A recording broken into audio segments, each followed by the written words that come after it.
We don't have any smoothie recipes to start making yet, but to start with, that isn't going to matter.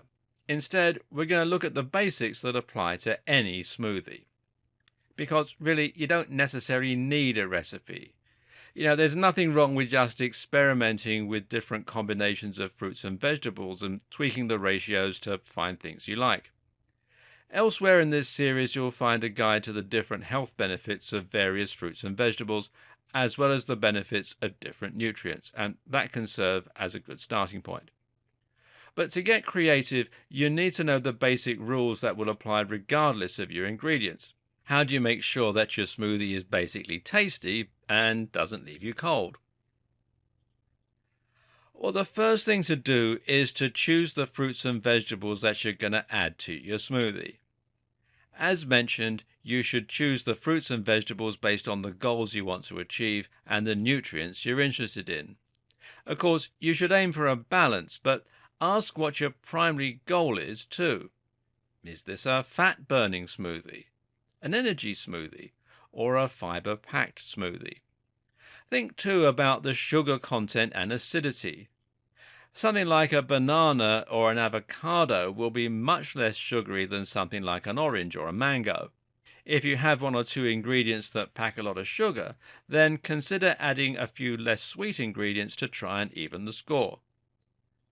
What's also very important is to make sure that you get your ratios correct, and we'll come to this in a moment. The first thing to add to your container before you start making your smoothie is some form of liquid. This, of course, is going to be what keeps your drink a drink and not a mush. What's also important, though, is that you think about how much liquid you want and what type of liquid you're going to use. The most common choice of liquid will be water. However, it's also fairly common to use milk, which comes packed with its own nutrients, or to use fruit juices.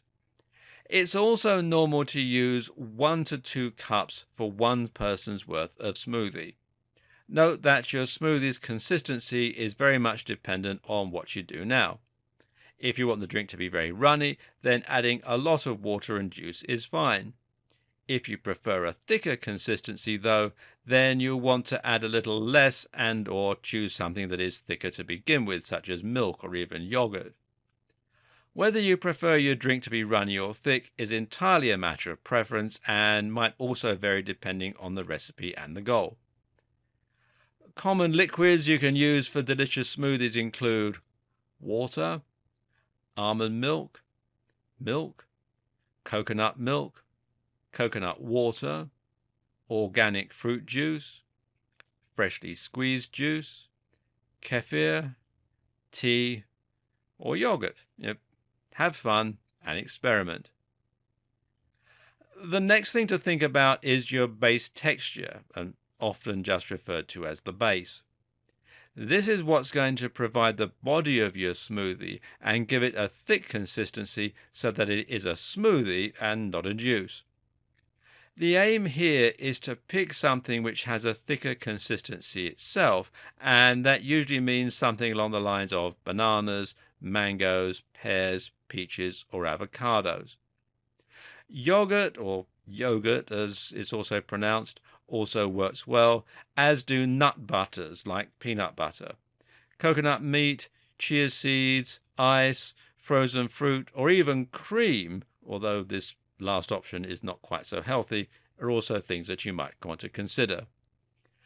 Good bases include bananas, mangoes, pears, peanut butter, avocado, yogurt, frozen fruit, peaches, apples, plums, or melon. The next thing to do is to insert the additional fruits and or vegetables in the necessary ratios. You've already set them aside, now you need to choose the specific quantities and add them in. For example, if you're going to make a green smoothie, you'll probably be adding spinach, kale, beet greens, dandelions, lettuce, broccoli, cauliflower, etc. For juicy ones, you'll likely have things like berries, oranges, apples, and so on. You already have your base, and this is going to give the most flavor to begin with.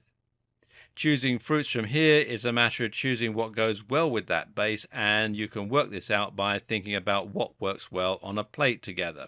For example, a great dessert is to have berries with yogurt, and for that reason you can get the same delicious effect by adding berries to a yogurt base. This will give you a ton of antioxidants, while the yogurt in particular will help you to get digestive benefits, and we'll talk more about this in a subsequent video. Conversely, strawberries are known to go very well with bananas. Likewise, mangoes and orange is a great mix.